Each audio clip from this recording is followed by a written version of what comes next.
Bismillahirrahmanirrahim. Assalamualaikum warahmatullahi wabarakatuh. Innal hamdalillah nahmaduhu wa nasta'inuhu wa nastaghfiruh wa na'udzu billahi min shururi anfusina wa min sayyiati a'malina may yahdihillahu fala mudilla lahu wa man yudlil fala hadiya lahu. Asyhadu an la ilaha illallah wahdahu la syarika lahu wa asyhadu anna Muhammadan abduhu wa rasuluh. Allahumma shalli wa sallim ala nabiyyina Muhammadin sayyidil awwalin wal akhirin al-mab'uusi rahmatan lil alamin wa ala alihi wa ashabihi ajma'in. Allahumma subhanaka la ilma lana illa ma 'allamtana wa 'allimna ma yanfa'una wa zidna ilman.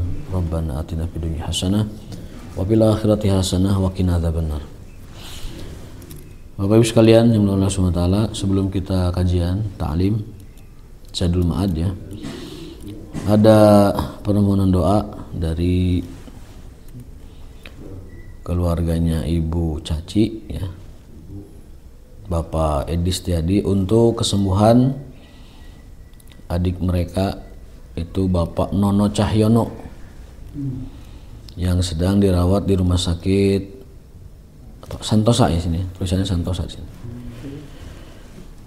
Allahumma shfihi shifaan ajilan, Allahumma rabban nas adhibil ba'sa ishfi anta syafi la shifaan illa shifaa'uk shifaan la yughadiru saqama syafahullah syafahullah syafahullah. Nas'alullah ta'ala al-ijabah ba'dal madhkurati al-fatihah. A'udzu billahi minasyaitonir rajim. Alhamdulillahi rabbil alamin arrahmanir rahim maliki yaumiddin iyyaka na'budu wa iyyaka nasta'in ihdinas siratal mustaqim siratal ladzina an'amta 'alaihim ghairil maghdubi 'alaihim waladdallin. Amin. Mudah-mudahan cepat sembuh ya Pak Cahyono, Nono Cahyono. Baik, tema kita hari ini adalah Zadul Ma'ad, dan Zadul Ma'ad bagian ketiga, Al-Qismus Salis, tentang penyakit ya. Tema kita ini tentang penyakit. Jadi nanti kalau ada second opinion dari herbalis atau dari medis atau bahkan dari pijitis pijitis, tukang pijit, refleksionis gitu, mungkin bisa menambahkan atau bisa sharing ya dan lain sebagainya. Karena saya akan membacakan keterangan dari kitabnya yang mengutip Al-Quran dan hadis serta riwayat-riwayat, tapi nanti pada giliran teknikal atau praktisnya tentunya praktisi lebih memahami. Baik, Ibnu Qayyim rahimahullah ta'ala dalam kitab Zadul Ma'ad, kita perlu tahu dulu Zadul Ma'ad ini adalah kitab yang berkenaan dengan peri kehidupan Rasul yang sangat detail.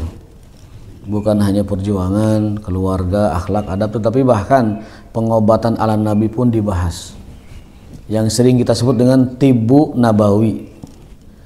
Bagaimana sih Nabi menjaga kesehatannya?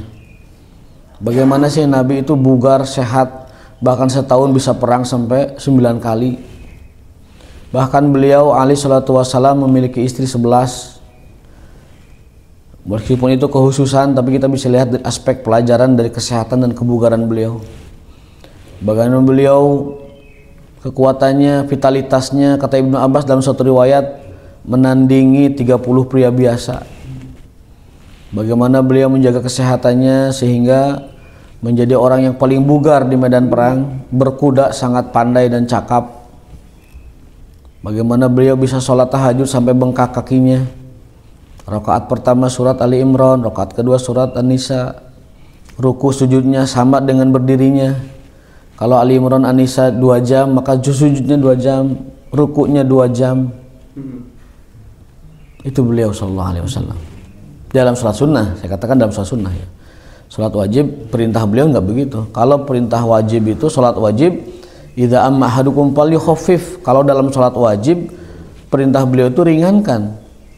Falyukhaffif, ringankanlah. Fa inna fihi mudhaif, karena ada orang yang lemah. Wal marid, ada orang sakit.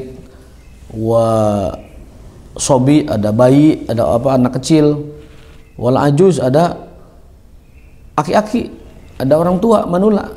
Ada orang sakit manula, anak-anak, dzul hajah, dan juga orang yang punya hajat, punya keperluan. Maka dalam sholat wajib Nabi menekankan seringan-ringannya. Idza amma hadukum, jika diantara kalian mengimami sholat berjamaah, maka buatlah seringan mungkin. Seringan mungkin. Karena di dalamnya ada anak kecil, ada tadi orang tua, ada orang sakit, ada orang yang punya keperluan. Jadi seringan mungkin. Tapi dalam sholat sunnah beliau, subhanallah, tahajud beliau itu rakaat pertama saya katakan surat Al-Baqarah, kedua Ali Imran, ketiga An-Nisa, Al-Maidah, sampai ruku dan sujudnya selama itu juga. Dalam sebuah hadis, ruku'uhu kakiyamihi, rukunya bagaikan berdirinya, berarti 1 jam. Sujuduhu karuku'i, sujudnya bagai rukunya, berarti 1 jam juga. Berdiri 1 jam, ruku 1 jam, sujud 1 jam. Sampai bengkak-bengkak kaki beliau. Tapi pelajaran yang kita ambil di sini adalah betapa kuatnya, betapa fitnya beliau tubuhnya itu. Dalam riwayat lain beliau itu pernah, mohon maaf, menggilir istrinya 10-10-nya dalam satu malam. Sampai Ibnu Abbas mengatakan dalam satu riwayat, vitalitas beliau itu setara dengan 30 pria biasa. Masih cakap nunggang kuda, masih berperang setahun 9 kali. Berperang 9 kali setahun. Berarti tiap 2 bulannya perang beliau, memimpin jihad maksudnya. Yang tidak dipimpin beliau banyak, tapi yang dipimpin oleh beliau langsung itu tidak lebih dari 9. Artinya fit sekali beliau itu. Nah, dalam kitab Zadul Ma'ad kali ini, karena Zadul Ma'ad itu kitab yang paling komprehensif membahas tentang peri kehidupan Rasulullah SAW, dari mulai perjuangannya, syariatnya, kemudian kudwahnya, keluarganya, akhlaknya, teladannya, sampai juga berkenaan dengan bagaimana beliau menjaga kesehatan dan vitalitas tubuhnya.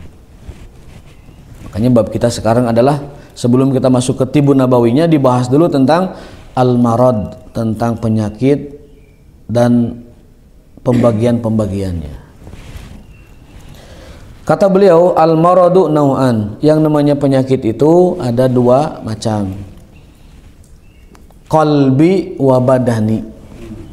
Ada penyakit batin, ada penyakit badan atau lahiriah. Ada penyakit qalbi, penyakit hati, ada penyakit jasadi. Penyakit qalbi atau batin itu ada 2 macam. Ada syubhatun, ada syahwatun. Penyakit batin itu ada 2, ada syubhat, kerancuan berpikir dalam segala hal, baik itu dalam teologis ketuhanan, baik dalam ibadah, tata cara kaifiat dan bagaimana yang berkenaan dengannya, baik dalam muamalah, itu syubhat, salah pikir, kerancuan berpikir dalam segala sesuatu itu namanya syubhat. Itu penyakit hati, syubhat itu. Menganggap bahwa Allah tidak mengampuni dosa, itu syubhat. Akhirnya dia melenceng dari rahmat Allah. Padahal Allah katakan dalam firman-Nya, jangan kalian berputus asa sebesar apapun dosanya, kan begitu. La taqnatu min rahmatillah. Kemudian menggantungkan nasib atau tawakal kepada selain Allah, itu juga syubhat. Ari hasbunallahnya kepada Allah, wa ni'mal wakilnya kepada selain Allah. Mengaitkan musibah dan bencana kepada tanggal-tanggal, kepada hari-hari, kepada bulan-bulan. Itu syubhat dalam berpikir. Di antara syubhat lain adalah syirik, seperti orang jahiliyah dulu. Mereka ingin menyembah Tuhan tapi nggak pede, maka buatlah perantara-perantara sembahan, yaitu tadi Tuhan-Tuhan buatan bikin sendiri. Lata, Manat, Hubal, Uzza, Salisatal Ukhra, itu kan berhala buatan sendiri. Tujuannya apa? Menghantarkan ibadah kepada Tuhan yang di atas sana. Menghantarkan kepada Allah, tapi dengan melalui perantara. Karena mereka tidak pede beribadah kepada Allah tuh nggak boleh langsung, harus melalui perantara. Kalau yang punya uang bikin dari emas, yang tidak punya dari terigu. Saat lapar dipotek sirahna, aduh ngeunah Tuhan teh gini. Sampai Umar ketawa, betapa bodohnya kami dahulu, kami buat Tuhan-Tuhan kami, falamma ji'na, saat kami lapar, kami sikat itu Tuhan itu. Dan itu ada riwayatnya kan, Umar sampai ketawa-tawa, aduh bodohnya kami dulu, Masya Allah, bikin wasitoh, ya bikin berhala disembah-sembah, kemudian ketika lapar dimakan. Itu kebodohan yang luar biasa. Syubhat tentang Allah, syubhat tentang sifat Allah, syubhat tentang asma Allah, syubhat tentang perbuatan-perbuatan Allah, syubhat tentang diri zat Allah sendiri, syubhat tentang ma'rifatullah. Itu penyakit hati yang paling utama. Lalu penyakit hati yang kedua, syahwat. Syahwat itu rata-rata kisarannya itu kalau nggak perut, di bawah perut, itu syahwat. Maka Nabi mengatakan kalau ada orang yang menjamin dua hal, lisan dan di bawah perutnya, aku jamin surga dia. Man yadmanuli, ya, ma baina syafataihi wa ma tahta batnihi adman lahul jannah. Barang siapa yang menjaminkan kepada kedua hal, antara dua bibir dan di bawah perut, aku jamin surga. Nah, syahwat itu kisarannya itu, ya. Jangankan kita orang-orang yang jauh dari masa Rasulullah SAW, bahkan para sahabat sendiri diingatkan tentang syahwat ini. Bahkan istri Nabi juga diingatkan tentang ini. A'udzubillahi minasyaitonirrajim. Ya nisa'an nabiyyi lastunna ka ahadin minan nisa' ini taqaitunna. Fala takhda'na bil qawli fayatma alladhi fi qalbihi maradun. Wahai istri-istri Nabi, kalian tidak seperti perempuan biasa jika kalian bertakwa kepada Allah. Janganlah kalian merendahkan, melembutkan suara kalian di hadapan orang-orang, fayatma alladzi fi qalbihi maradun, karena nanti orang yang punya penyakit dalam hatinya membayangkan sesuatu, menginginkan sesuatu. Itu ayat turun terkait istri Nabi. Bayangkan coba. Ayat surat Al-Ahzab ayat 32. Kalau para sahabat saja diingatkan begitu, kalau istri Nabi saja diwanti-wanti begitu, apalagi zaman sekarang orangnya kualitasnya kayak kita. Subhanallah. Maka interaksi atau ikhtilat antara laki perempuan itu wajib dijaga. Ya. Kalau Allah melarang istri Nabi berbicara lembut, berbicara merendahkan suara, karena khawatir ada laki-laki yang sebenarnya soleh, tapi yang namanya syahwat itu suka muncul kalau mendengar sesuatu yang memancingnya, kan begitu. Itu diwanti-wanti dalam Islam. Karena penyakit hati yang kedua adalah syahwat. Penyakit batin yang kedua adalah syahwat. Manusia itu hancur gara-gara dua ini. Kalau nggak syubhat, syahwat. Syubhat itu hancur dalam pola pikirnya tentang agama. Syahwat itu menghancurkan fisik dan juga pikirannya. Itu penyakit hati yang kedua, yaitu syahwat.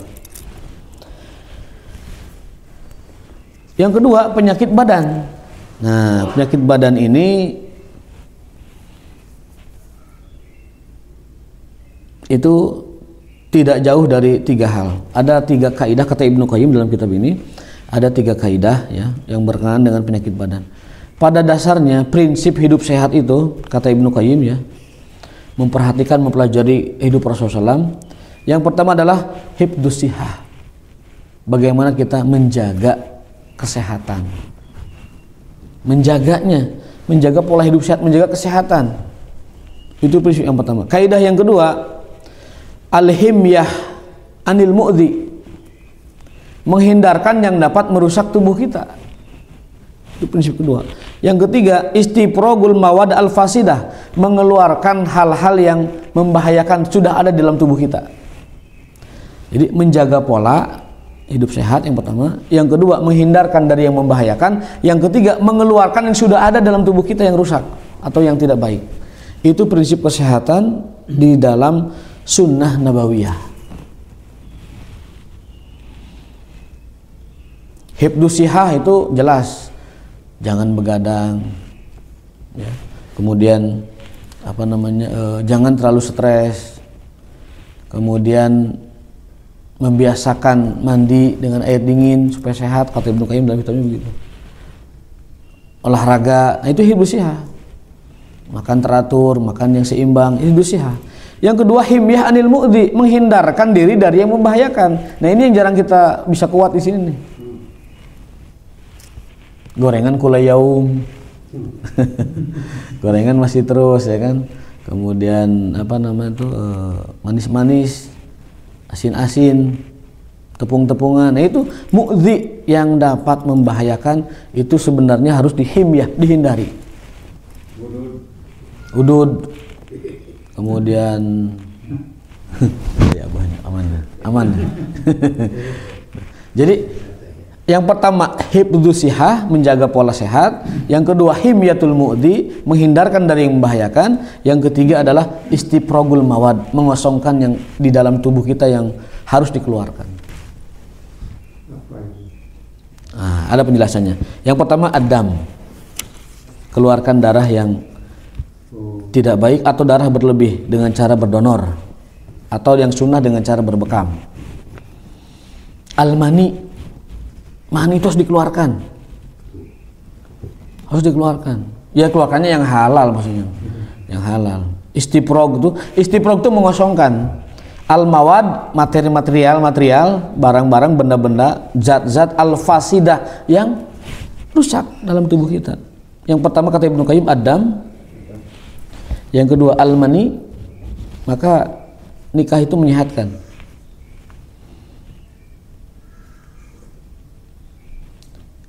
Kemudian al-baul, kencing, nggak boleh itu ditahan, harus keluar. Maka Nabi mengatakan tidak ada sholat bagi orang yang menahan dua kebusukan. Yang pertama adalah daf'ul khobasain itu dua kebusukan. Yang pertama adalah ngantuk berat, yang kedua adalah menahan buang air atau buang-buang segala macam. Rasul melarang kita baca Quran, kita sholat dengan menahan kantuk berat atau menahan sesuatu yang akan keluar. Keluarkan dulu Pak. Anu bade hitutna mangga beledoskeun heula. Anu bade pipisna segera. Jangan khawatir masbuk, jangan khawatir nggak kebagian sholat. Sudah dihitung itu. Kalau kita masih membawa itu, Nabi misalkan tidak boleh sholat menahan itu. BAB jangan sampai dientarkan, sholat harus. Artinya untuk sholat saja Nabi melarang kita menahan hal-hal tersebut, maka apalagi untuk kesehatan. Apalagi untuk kesehatan. Makanya al-baul dan yang lain-lainnya itu wajib dikeluarkan. Karena kalau tidak madarat. Arih, angin-anginan juga keluarkan. Terab ke terabna atau kentut ke kentutna, keluarkan. Rihun, jangan ditahan. Al-qai itu sesuatu yang harus dimuntahkan, itu juga harus keluar. Dahak, lendir, apapun yang ada di dalam qai, di dalam rongga mulut kita tuh keluarkan. Cuma dengan adab dan etika tentunya. Summa an-naum, rasa ngantuk juga harus dilepaskan itu dengan tidur ya. Al-ju, rasa lapar juga harus dilepaskan dengan makan.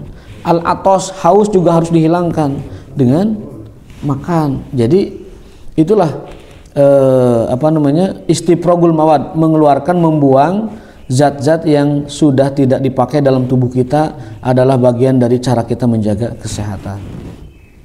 Jaga pola, hindari yang membahayakan, keluarkan yang rusak dalam tubuh kita.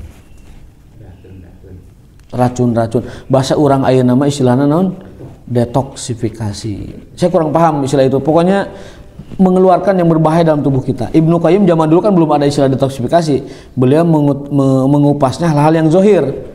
Dam, mani, kencing, angin, muntah-muntahan, rasa kantuk, rasa lapar, rasa haus, itu harus dilampiaskan, harus dikeluarkan. Jangan sampai kita menyimpan rasa ngantuk dalam waktu yang lama, stres. Jangan sampai kita menyimpan rasa lapar dalam waktu lama, buka wajib makan yang puasa. Jangan sampai kita menahan tadi haus dalam waktu lama, dehidrasi, pingsan. Jangan sampai kita menahan mani yang lama, akan hancur badan kita, prostat dan lain sebagainya. Belum lagi secara batin ya. Khusus mani ini bukan hanya fisik penyakit yang ditimbulkannya, tapi batin juga. Umar bin Khattab pernah keliling di kota Madinah melihat ada wanita yang bersenandung syair, mengerikan syairnya. Laula makhafata rabbi lazul zilat hadhihi sarair jawanibuha. andaikan bukan karena takut kepada Tuhanku Allah, niscaya ranjang ini akan bergoyang. Ternyata suaminya sedang pergi berjihad, tapi sudah 4 bulan. Akhirnya Umar bin Khattab bertanya kepada anaknya Fatimah, Fatimah ta'ali. Hah? Dalam riwayat lain Fatimah, putrinya. Ditanya, kalau Hafsah zaman Umar berkuasa sudah tua sekali, kalaupun masih ada. Yang paling masuk akal Fatimah. Anaknya ada Fatimah. Fatimah, kemarin kalau suami istri paling lama berapa lama ditinggal? 4 bulan. Langsung beliau membuat surat edaran, seluruh pasukan yang di medan perang tarik per 4 bulan reguler, tarik. Itu kebijakan beliau. Karena apa? Karena kalau sudah 4 bulan itu air yang disebut dengan istiprog, air yang harus dikeluarkan itu wajib dikeluarkan karena berbahaya. Ya. Apalagi kalau manima bukan hanya lahir terjadikan, batin juga terkena. Jadi istiprogu almani itu adalah bagian dari cara menjaga hidup sehat. Nah, saya bacakan dalil-dalil yang berkenaan dengan kenapa ada penyakit batin, kenapa ada penyakit fisik. Untuk penyakit batin dalilnya di bawah ini agar kita lebih yakin. A'udzubillahi minasyaitonirrajim. Terkait dengan penyakit subhat yang nomor bagian dari penyakit batin tadi, fi qulubihim maradun fazadahumullahu marada. Dalam hati orang munafik ada penyakit. Iri, dengki, benci, hasad, memusuhi, sombong, itu penyakit orang munafik gitu. Fi qulubihim maradun. Dalam hati mereka ada penyakit dan Allah tambahkan itu penyakit supaya lebih menyengsarakan mereka. Dalil yang kedua, wal yaqulal ladzina fi qulubihim maradun wal kafiruna madza aradallahu bihadza masala. Orang kafir juga adalah orang yang punya penyakit hati. Apa penyakit hatinya? Kekufuran. Itu penyakit hati, kekotoran dalam hati mereka.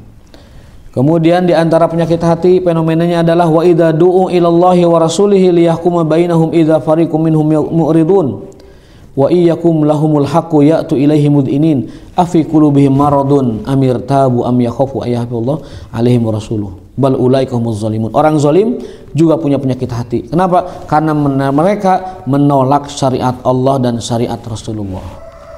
Orang yang menolak, orang yang membenci, orang yang berpaling, orang yang ingkar, orang yang tidak menerima, orang yang enggan dengan hukum Allah, syariat Allah, hukum Rasulullah, sunnah Rasulullah, fi qulubihim marad. Dalam hatinya sebenarnya ada penyakit. Apa penyakit itu? Penyakit berupa keraguan, irtiab, ribah, raib, dan juga azul, kezaliman. Kezaliman kepada manusia sudah pasti. Keraguan dalam keimanan sudah pasti. Artinya orang yang tidak menjalankan syariat Allah itu dalam hatinya ada kezaliman pada sesama dan ada keraguan pada Tuhan semesta alam. Itu dalil-dalil penyakit hati yang berupa syubhat. Yang syahwat tadi sudah, bahwa istri Nabi dilarang berbicara lembut pada orang lain, ajanib, orang asing ya, yang bukan mahram, karena khawatir ada orang yang punya penyakit hati di dalamnya sehingga membayangkan syahwat. Adapun penyakit badan dalilnya cukup jelas, laisa 'alal a'ma harajun wala 'alal a'raji harajun wala 'alal maridi harajun. Itu dalil penyakit badan itu memang ada dalam Al-Qur'an, dalilnya ada, dalam hadis juga banyak. Maka secara umum obat keduanya itu ada pada Quran sebenarnya. Penyakit batin, penyakit lahir, penyakit yang berkenaan dengan hati dan penyakit yang berkenaan dengan badan, sebenarnya obat utamanya adalah Al-Quran. Dalam 11 ayat Allah berfirman Al-Quran itu obat, dan obat itu disepakati oleh seluruh ulama. Ijma ulama berpendapat bahwa yang dimaksud dengan syifa dalam Al-Quran syifaul qulubi wal abdan, obat hati dan obat badan. Jadi ikhtiar kita harus dengan Quran dulu. Mau penyakit hati dengan Quran, sombong, iri, takabur, hasad, apalagi tidak tawadu, tidak qanaah, tidak sabar, dan seluruh penyakit lain lah semuanya. cari obatnya di Quran. Baca Quran, berdoa dengan Quran dan lain sebagainya, itu akan sembuh penyakit hati itu.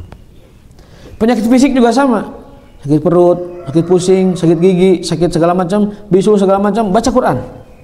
Tempelkan setelah baca Quran itu tangan kita. Saya kalau anak saya sakit nggak pernah langsung obat, Quran dulu, bacain Fatihah, minumkan, isukna lompatan deh. Saya pribadi juga begitu. Namun Rasulullah SAW memerintahkan kita juga ikhtiar dengan obat lainnya, yaitu obat yang berupa medis.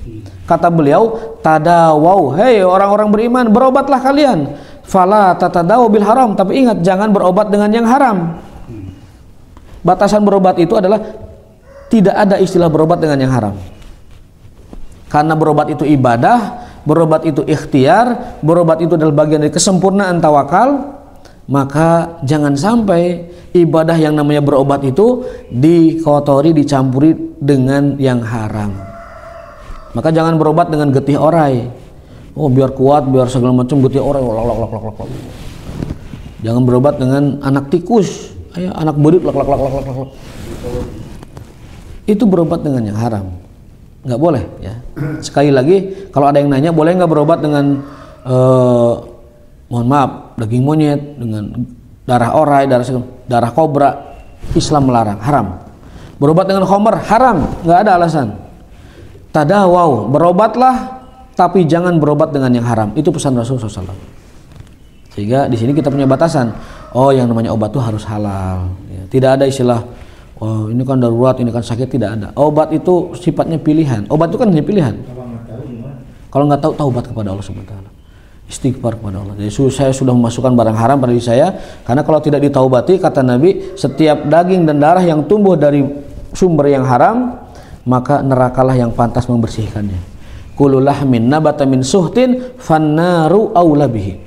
Maka jalannya adalah bertaubat kepada Allah dan istighfar kepada Allah yang sudah sudah. Yang sudah sudah. Karena ada kaidahnya, afallahu amma salaf. Allah mengampuni yang sudah. Cekolat orang ya, nu enggeus mah enggeus. Itu ya, yang sudah masuk sudah. Afallahu amma salaf, yang sudah. Dulu ibu saya Bismillah. Tahun 50-an. Tahun 1970 suka beli gumpalan darah. Nah, harus. Ya haram. Haram, bertaubat kepada Allah. Istighfar. Darah, ya? Tambah darah. Oh, salah itu. Haram, Mas. Banyaknya di daerah sana tuh. Tengah Kawetan itu banyaknya tuh. Iya, dulu saya pernah ikut ayah ke Majalengka juga.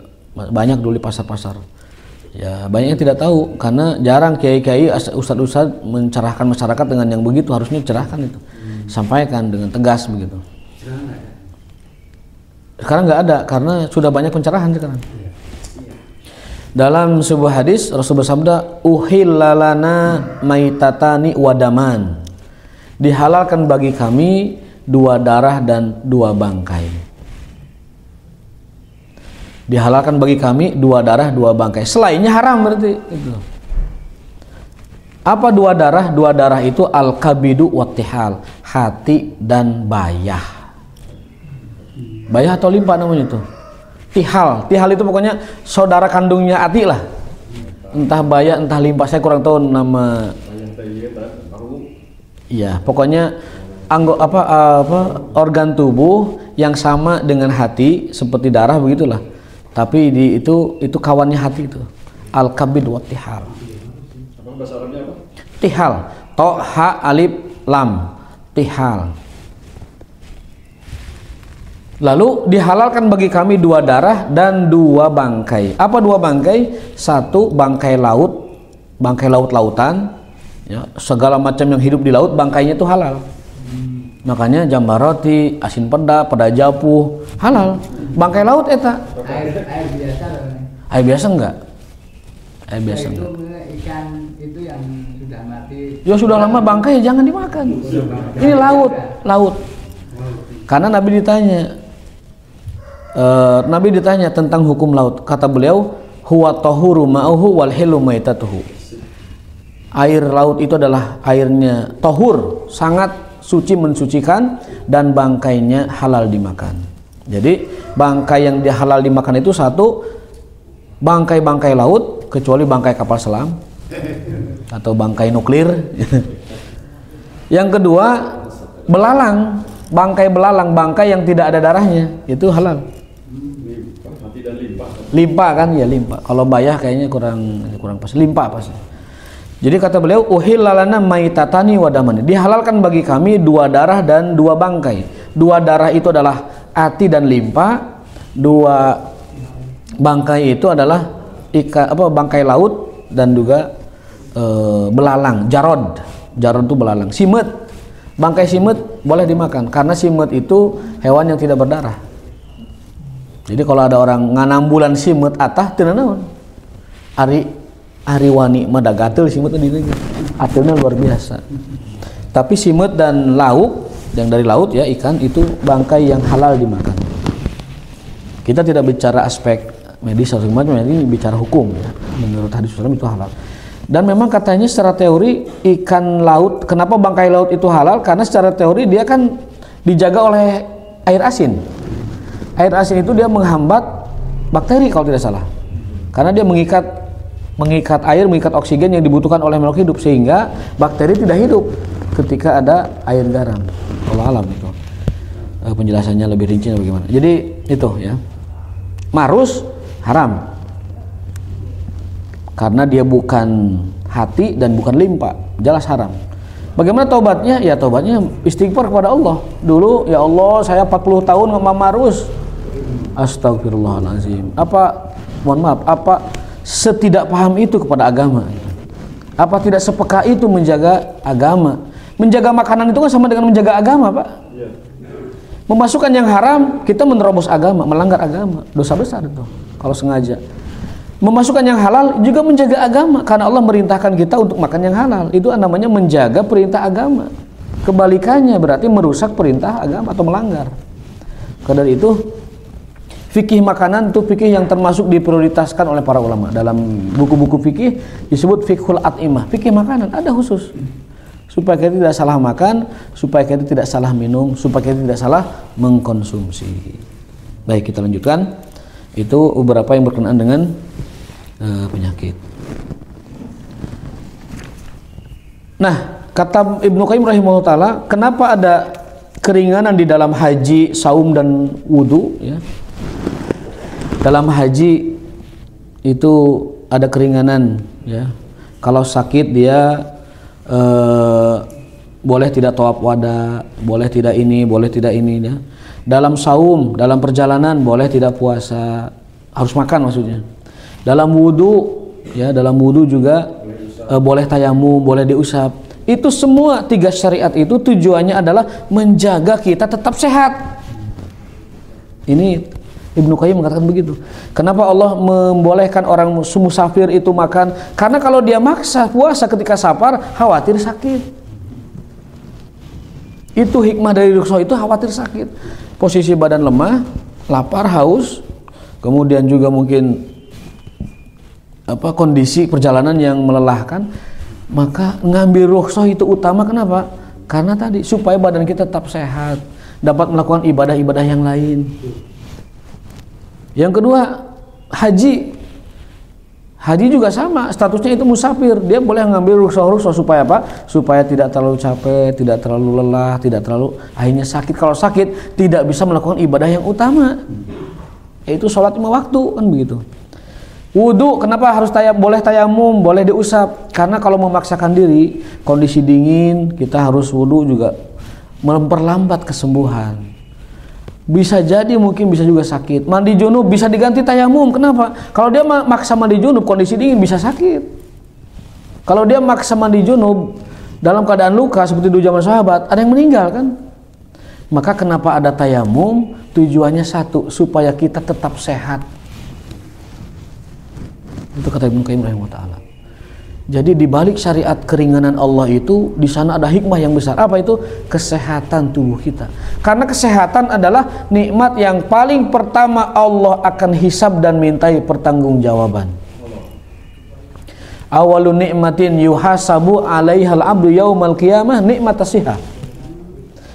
Nikmat yang pertama kali akan Allah hisab, Allah perhitungkan, Allah mintai pertanggungjawaban, nikmat titipan kesehatan. Saat Anda sehat dipakai untuk apa? Kenapa? Ya?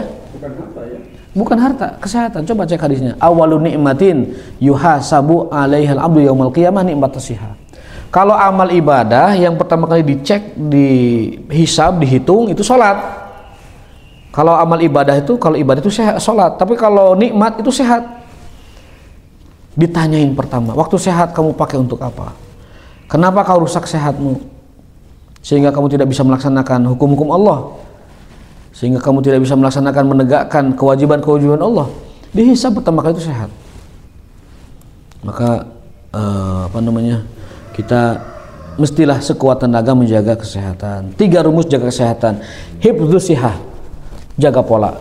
Yang kedua adalah himyatul mu'dzi, hindari yang membahayakan. Yang ketiga istiprogul mawadil fasidah, kosongkan, buang hal-hal yang sudah ada dalam tubuh kita yang membahayakan. Seperti yang tadi kita bahas.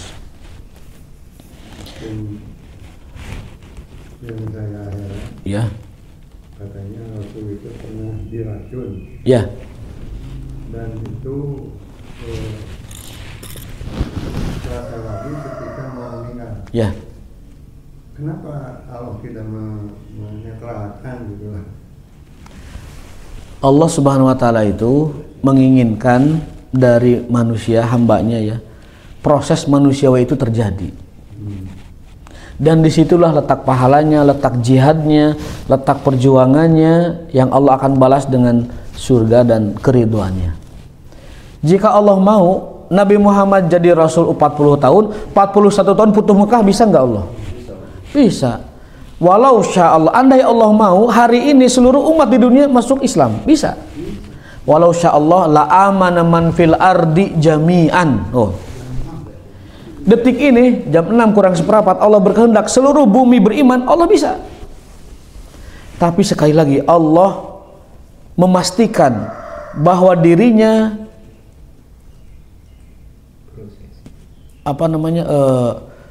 melaksanakan apa yang telah ditentukannya. Wa kana amruhu qadaram maqdura wa kana amrullahi maf'ula. Apa yang sudah Allah tentukan maf'ula, itu mesti terjadi. Begitu. Jadi kalau bahasa komitmen tidak pantas bagi Allah ya. Maksudnya adalah Allah Subhanahu wa taala menepati ketentuannya, menepati sunnatullahnya, begitulah. Jadi proses itu yang dilihat oleh Allah Subhanahu wa taala. Kenapa Nabi kena racun? Ya karena memang diracun.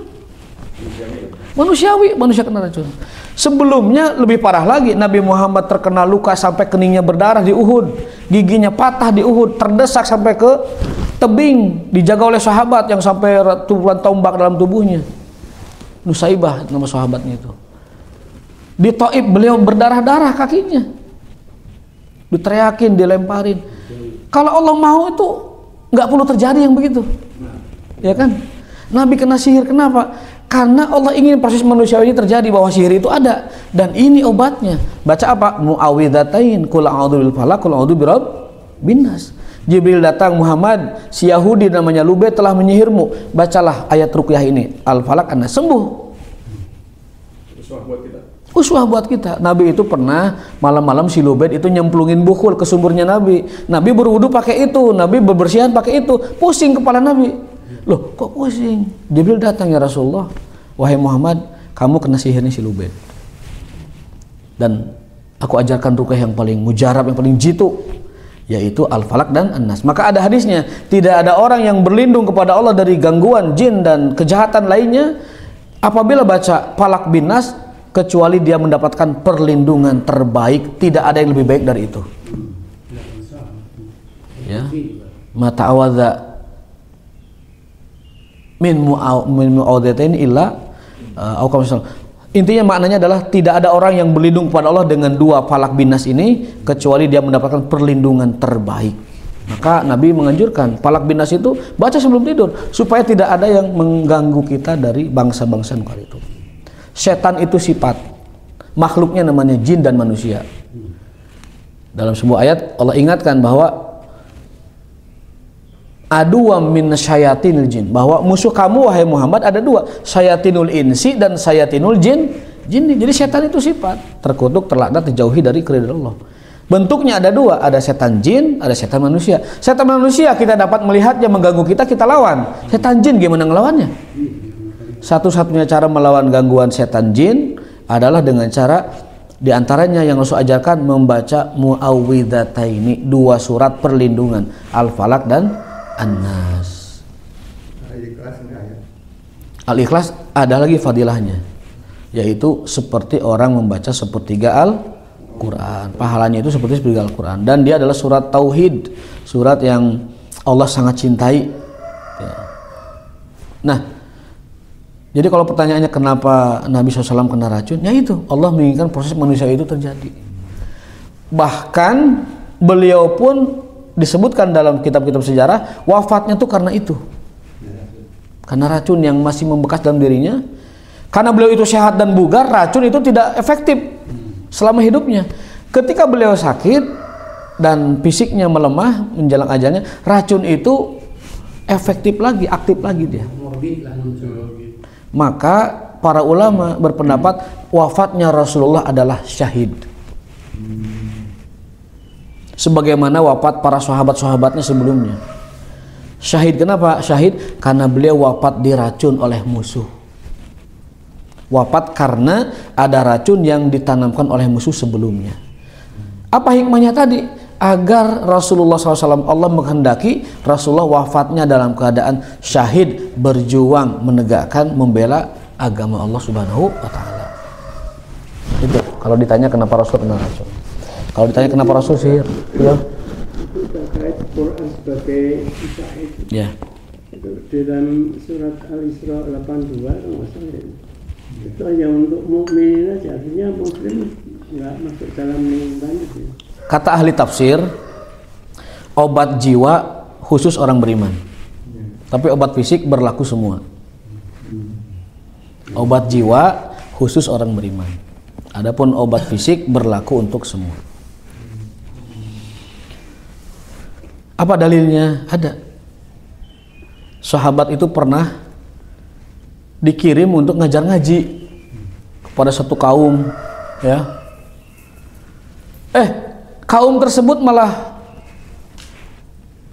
apa istilahnya, bangkawarah bahasa orang lama, tidak mau menerima mereka. Maaf, kami semua ini tidak butuh guru ngaji, dan kami tidak bersedia menerima Anda sebagai tamu kami. Akhirnya para sahabat mondok, bikin tenda di luar desa, bikin tenda di sawah lagi, kebun orang. Tengah malam qadarullah, si ketua kabilah itu tersengat kala jengking, sampai Ya'mah itu sampai kagegeloan, nangtung gelo-gelo gebrak, nantung gelo-gelo gebrak. Tidak ada obatnya.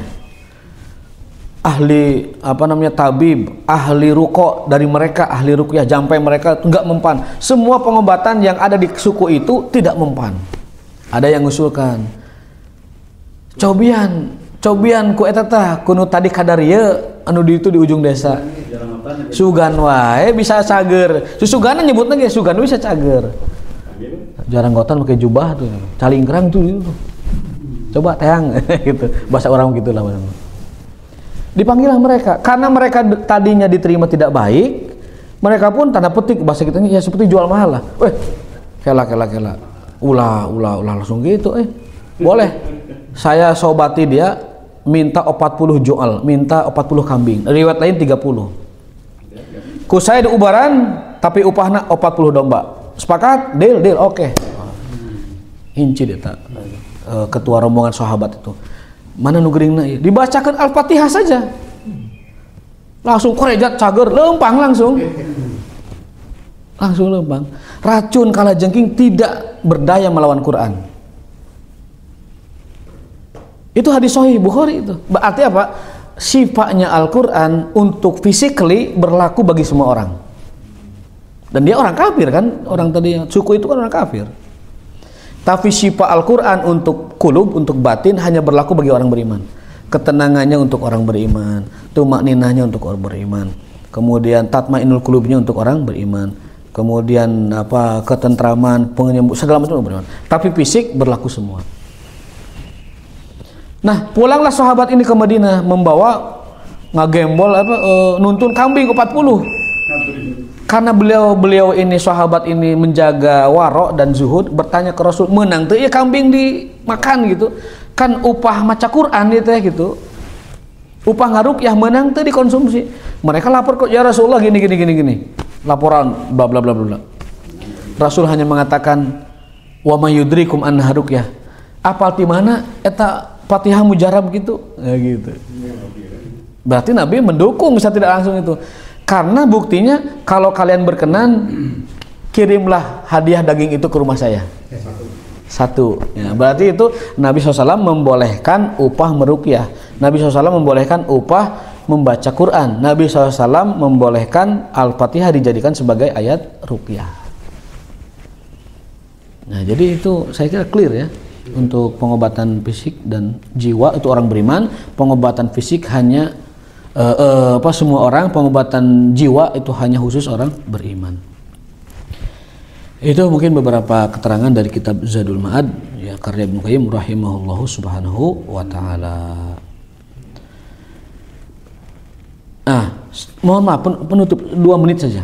Amatibul badan, adapun pengobatan badan ada 2 macam. Ini penyempurna penutup lah. Tadi kan tibul kulub sudah Quran ya obatnya. Adapun tibul badan, adapun obat badan atau medis untuk badan 2. 1, pengobatan yang berupa fitrah, makan, minum yang sehat ya. Itu pengobatan fitrah. Jadi makan minum yang sehat itulah pengobatan asasi. Fitrah untuk fisik ya. Ada istilahnya naun qad fatarallahu alaihi fitratan. Jadi ada obat yang sifatnya fitrah dengan makan minum konsumsi yang baik yang halal ya. Ada pengobatan yang kedua yaitu tibut al-fikr wa ta'amul, yaitu pengobatan hasil jerih payah eksperimen medis. Ada yang berupa obat apotek, ada yang berupa obat herbal. Yang jelas dua-duanya berasal dari medis, dari empirik, dari percobaan. Sekali lagi kata Ibnu Qayyim, yang namanya pengobatan badan ada 2 macam. Ada tibul fitrah, kedokteran fitrah, dikembalikan kepada bagaimana sih alaminya manusia hidup sehat itu. Yang kedua adalah tibu at-tafkir, kedokteran yang berasal dari eksperimen. Eksperimen bisa eksperimen yang sifatnya herbalik, bisa eksperimen yang sifatnya adalah kimiawi. Nah, jadi Islam mengakui dua-duanya. Ya, Islam mungkin dua-duanya. Nah, maka supaya sempurna usaha kita berobat tadi, tempuh pengobatan Qur'aninya, baca Fatihah minimal, tempuh pengobatan manusiawinya berupa tadi minum obat atau berobat atau ke rumah sakit atau ke dokter atau ke yang sifatnya herbalik. Wallahu a'lam bishawab, wallahu ta'ala alam bimuradihi, wa ma taufiqi illa billah. Kita tutup dengan kifaratul majlis. Subhanakallahumma wa bihamdika asyhadu an la ilaha illa anta astaghfiruka wa atubu ilaik. Assalamualaikum warahmatullahi wabarakatuh.